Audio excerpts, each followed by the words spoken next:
Today, I'm writing the description of my debut, a sapphic coming-of-age novel full of resilience, dysfunctional family, and girlhood.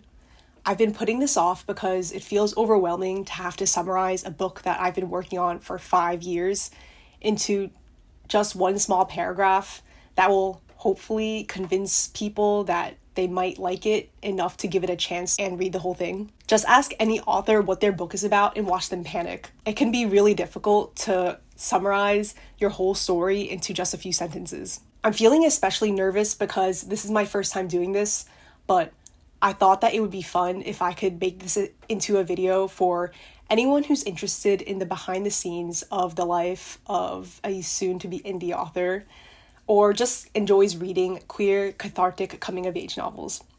I'm Kaylee, and this is episode 3 of my 185 Insane Challenge, where I'm changing my life in 6 months to go from aspiring to full-time indie author.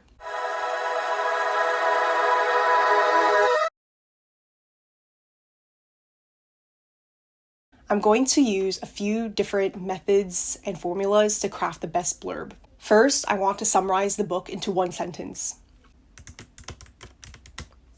So just quickly, what I came up with is a passionate creative writing student at Columbia University must overcome the traumatic aftermath of being sexually assaulted while studying abroad in Busan, South Korea, back at home in suburban Long Island, amidst dismissive family members, and drug and alcohol-fueled self-destruction with the mysterious woman from her support group. It's very long, but I can tighten this up more into a log line that I can use just as like a quick punchy descriptor the next time anyone asks me what my book is about. So from that long run-on sentence, I shortened it into: after being sexually assaulted while studying abroad, a passionate writing student returns home to suburban Long Island and spirals into a whirlwind of self-destruction, desire, and resistance. It's simple and hints at her legal battle against her assaulter, possible love, and struggling with declining mental health. A tip that I have for the one sentence summary is to go to Netflix or any streaming service and look at just the single log lines that they use to describe shows and movies. Those are very simple. They don't use any names, so they use just one protagonist or like a cast, such as when I used a passionate creative writing student instead of using my character's name, or saying a group of plane crash survivors, and to include conflict. Put that all into the single sentence. This is the story at its barest bones, and while it has all of the important themes and information, I want to expand it to include more of the beats by using the query formula, which is: character was status quo until inciting incident happens, and here's how that affects the main character's life. Now, character must goal despite conflict or else consequences. So when I fill in my query formula for my book, I get: November Nova Yu was a passionate creative writing student at Columbia University with dreams of literary stardom until she was essayed while studying abroad in Busan, South Korea, and must take a leave of absence. Now Nova must testify against her and fight for her scholarship despite her worsening mental health, or else be forced to drop out for being unable to afford full tuition and lose her dreams of her future. It's a little messy and I feel like it gets a little vague at the end, but that gets the point across and it elaborates on that log line that I had earlier. But now that I have this very imperfect, longer to run-on sentences, I can use this to move on to my blurb formula, which has 3 components. Mainly a hook, introduce, and raise. So what I mean by that is it should start with a hook, which should hook the emotion. Start with a single line, emotional, gut punch, or mysterious statement that immediately intrigues your ideal reader. It should create a question in their mind. So note that I said your ideal reader. So depending on what genre you're writing, that can mean different things. but definitely you should know some of your genre expectations and what people who read that genre like. So 2 would be to introduce the protagonist and their longing. Introduce your main character in 1 or 2 lines. Focus not on what they do, but what they crave, what wounds them, or what they're searching for. Yeah, so don't just say what they do on a day-to-day basis, but center it around some emotional wound that they have or a desire or motivation or goal that they have. I think that's more interesting to a lot of people. And then 3, raise the stakes. What's at risk emotionally? What could they lose or gain? Build tension without giving away the entire plot. Use vivid emotional language and hint at the deeper journey. So oftentimes you don't need to explicitly state what themes or character arcs are going to be present in the story, but you can kind of hint at where the story will be going. And that's a good way to build tension without giving away the ending. So a very loose template that I have for this is to start with hook line, and then main character is a short description that centers their desire, wound, or identity. But when inciting incident, everything she thought she buried resurfaces. That part is kind of specific to my book, but you can put that in with whatever. What the character must do emotionally or literally, she finds herself confronting the emotional stakes or shadow. I use this to loosely jumpstart my process, and I came up with this after a few rounds of tinkering. She went abroad chasing stories. She came back with one she never meant to live. 20-year-old November Nova Yu was thriving as a creative writing student at Columbia University until she was essayed while studying abroad in South Korea. Now back home on Long Island, Nova is unraveling. She must fight for justice in a foreign legal system. Her scholarship is on the line. Her family doesn't know how to hold space for her pain. And the only one who sees her is Daisy, a magnetic, passionate young woman from her support group with secrets of her own. With her, Nova can numb the pain of unsympathetic academic advisors and the ongoing criminal investigation through substance-fueled nights and moments of fleeting tenderness. But when escaping the pain becomes more dangerous than the pain itself, Nova is forced to confront what healing requires and what survival really costs. This is pretty good. Definitely a good start.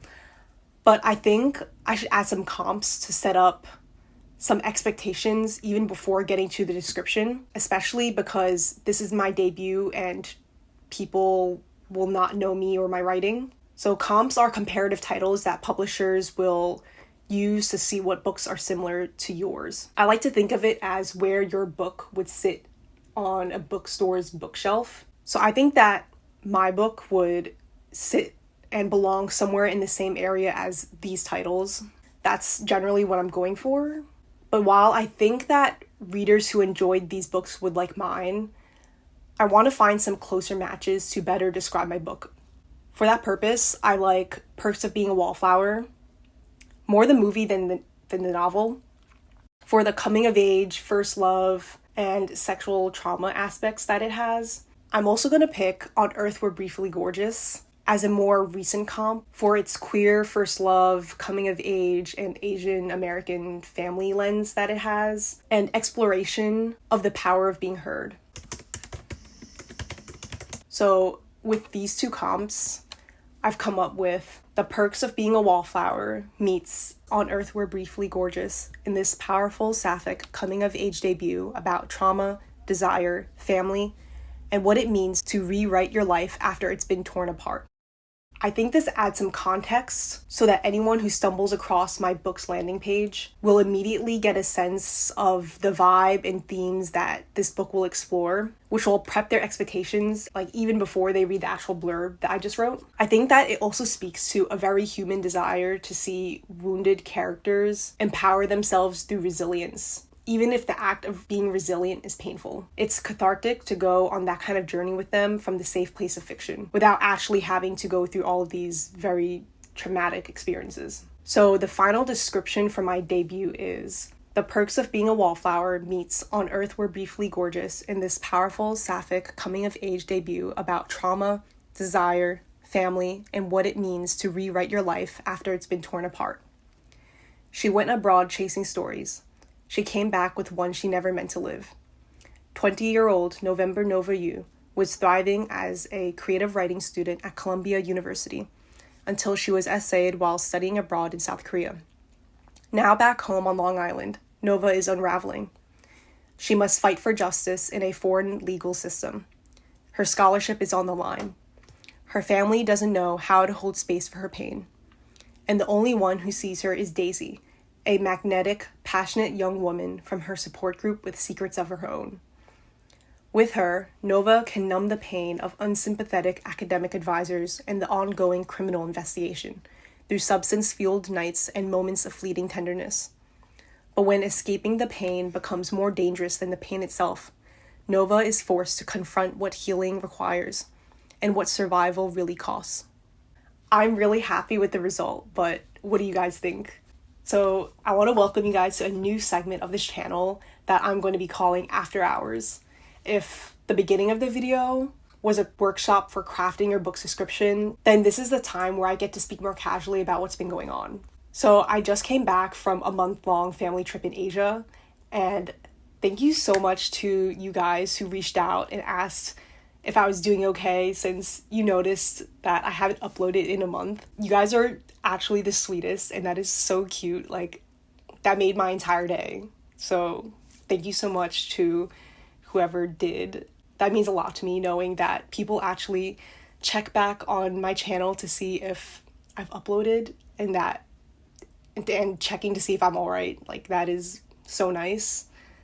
It means the world to me. Thank you so much. Thank you to everyone who has watched this far and has been invested in my journey. I have really been thinking about recently how it's crazy how so much can change in 1 year. I literally graduated college last May. And at that time, I had no YouTube channel. I had no idea that I was going to start one, even though that had always been one of the things I've wanted to do. And we are quickly approaching my 1-year anniversary here on AuthorTube. So I'll do a whole separate video about that. Let me know if you guys are interested. But yeah, so many cool things are happening. 1 year ago, I didn't know that I was going to self-publish this book. I was still set on TradPub, but fully committing to going the indie route has felt so empowering in so many ways, and I couldn't be happier with this choice. I really feel like it set me free to do the things that I really want to do, tell the stories that I want to tell, and do it in a way that I'm comfortable with and happy with, and not be shoved into deadlines or marketing decisions that I wouldn't like. So yeah, I love that I'm the one holding myself accountable and able to have this little community here with all of you. It's truly one of the best things that I've gained since graduating and starting this channel is, yeah, I'll speak more about that in a different video, but yeah, so that's why I haven't been that active on this channel during the last month, but you can expect more frequent videos from now on. I have a lot of exciting things I've been brainstorming while I was on the trip, so we will get to see much more content like this, which is geared more for prepping for the release of my debut. So let me know what you guys thought of this kind of style of video, and if you're interested in the debut that I described and wrote the description for. This is really exciting, but yes, that is all for now. Thank you so much for watching. This is so much fun, and this was very productive. Let me know if any of these formulas that I use or methods was helpful at all. If you're a writer, or if you're a reader, would you be interested in reading this book? Thank you so much, and I'll see you in the next one.